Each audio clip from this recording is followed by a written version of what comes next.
Meretas, Nusantara. Jenazah Francisco Javier Garcia, warga negara Spanyol yang meninggal dunia karena terkena baling-baling bot saat melakukan snorkeling di Sabang, tiba di Pelabuhan Udara Banda Aceh.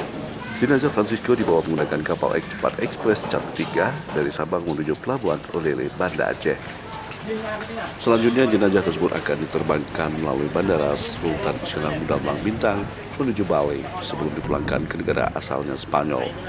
Menurut Sabarullah, penanggung jawab pemulangan jenazah korban mengatakan jenazah yang telah dikemas ke dalam peti jenazah dan langsung dikirim ke negara asalnya Spanyol melalui travel yang mengurusi perjalanan korban via Bali.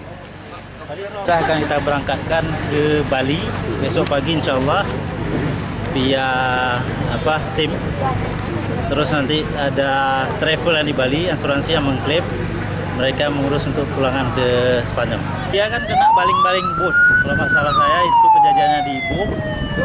Beliau sedang snorkeling, kemudian ada boot yang melintas. Kebetulan beliau. Kasus meninggalnya wisatawan asing di lokasi wisata Pulau Sabang bukanlah yang pertama kali terjadi. Sebelumnya pada tahun 2017 hingga 2019 ada 2 wisatawan asing yang meninggal di Sabang saat berwisata bahari.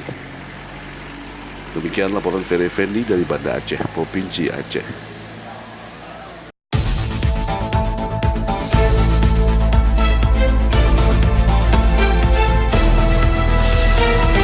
News TV, Meretas, Nusantara.